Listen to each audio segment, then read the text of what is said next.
හාමුදුරුවෝ වඩිය කියන කාල සීමාව. ථේරවාදී බලපුර හිටියා. ඒකත් ඒ ඉතිහාස කතාව ගන්න අපිට අපිට අමුතුවේ කියන්න දෙයක්. මහදෙන් රජුගේ ගැන බුද්ධ වර්ෂ 500 දෙනකොට ඊළඟ අලකේ.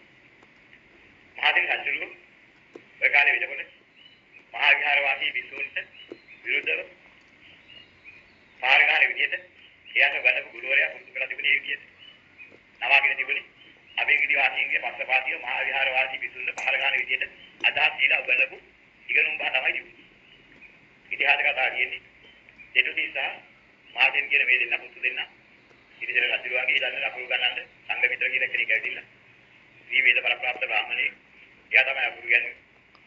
එයා අකුරු ගන්නකොට මුලදී වාදී කියලා වාදියා කියලා හිතා ධර්මයේ විකෘති කරන්න හදනකොට මූලික ධර්ම දැනගෙන හිටපු විසුණු වහන්සේලා ඒ වගේම එදා හිටපු රජවරු අදිරපත් කරලා තිබිච්ච සංස්කෘතික අමතවලින් ඒක බලලා ධර්ම විරෝධී දියාපව දැනගෙන සියපු සුද්ධිලා දාලා පිටේ හංවරු ගහ බැලුවා කියන අය අපි ආව ගන්න. ඒගොල්ලෝ ඉන්දියාවට ගිහිල්ලා කාජීක පල්ලම කියන ස්ථානයකට ගිහිල්ලා ඉතින් එතන අතපුවක් හදාගෙන නැවතිලා.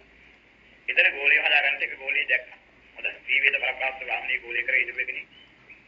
එයා තමයි අර අතන කිව්වේ අර සංගවිත නමක් තියෙනවා වතේ ආදී දෙනවා. ඉතින් ඒ ගෝලිය හදාගන්න. අදවල එයා බලුවා දාන වෙලාවට හිතේ දිවිත හම්වල. මේක මොකක්ද අහනවා වෙච්ච හිතිය කිව්වා. වෙච්ච හිතිය අහලා මම මහා විහාරී වාසී වික්ෂුන්ගේ පරිගණනාවකට ගියා. ලංකාවට ඇවිල්ලා තමයි ඕවයි ක්‍රමයක් හදලා මේ මහයෙන් දෙතුටින් දෙන්නට අකුරු ගන්නන්න පටන් ගත්තා කියලා. සාහිල් බලාපේ ගන්න.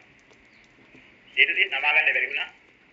එයා රජ වෙනකොට අර ආපහු සංග විස්තරම ගිහලා ආපහු ගියා ඉන්දියාව.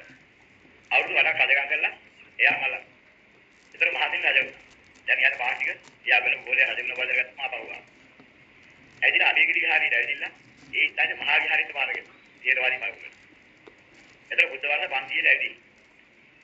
අනේ පාරගහපගේ භාග්‍යවදී අජාන විද මහා විහාර වාසී විසුර දන්දුල කෙනෙකුට කහවණු 100 පටක 1000ක් නතර ගැසෙවා කියලා කතාවක්. ඊට පස්සේ විසුර දන්දෙල්ල විදිහක් නැතුව ගියා. විසුර මහතේලා බොහෝ අය ආමතේ අපවත් වුණා. මහා විහාරය අතහැරලා යන්න ගියා. ඊට පස්සේ වක්‍රවතිලා මහා විහාරය ඉදිරිපත් කළා. අරලා විතර විනාශ කළා කිව්වා. අලියාවා නගුල්දා ආවල මුළු වැපිරෙවයි කියලායි ඔය ඉතිහාස කතාවට දාන්නේ. ඊට පස්සේ මිනිස්සු වැඩි වෙච්ච කුපිත භාවයෙන් ඇදී කැලැල්ලක් ඇති කරපුවාම රජුරු පොරොන්දුවක් වුණා නැවත තිබුණා වාගේ මහා විහාරය හදලා දෙන්න. මේ බුද්ධ වර්ෂ 500. මහා විහාරය තිබුණා වාගේ හදලා බාර දෙනකොට මොකක් කාලද බාර දෙන්නේ? මහා විහාරය මිනිස්සුද? ඒගායි බාර දුන්නා බා වෙනන්නේ කොහොමද? බුද්ධ වර්ෂ 400 වෙනකොට ඔය පුලි අවුල හදාගෙන අබේගිරි විහාරයේ ගිය පිරිසගේ එතනින් වේද වෙලා ඒගොල්ලෝ තත්ත වෙන දක්ෂිණගිරි විහාරයට කොටා ගිහින් පරිචි. සාගරිකණි කායකී. අනේ දක්ෂිණගිරි විහාරයේ හිටපු අබේගිරි විහාරයේ ගිය පිරිසට තමයි ආපහු බාර දුන්නේ අලුත් මහා විහාරය හදලා. දැන් කො දේරවාදී බලමු. ඔන්නේ එතන ඉඳලා අවුරුදු 400ක පරම්පරාව ගියාට පස්සේ බුද්ධ වර්ෂ 900 ගණන් වෙනවා. ඔන්නේ මහා විහාරය තමයි බුද්ධ කොට ආගලු අතර යනවා. දැන් මහා විහාර වාසී වික්ෂුන් වහන්සේලාගේ කියමන පරිදි අදහස් වෙනස් කරලා අතර ඉන්න මොනවාද දෙන්නේ? දේරවාදයන් කියනවා.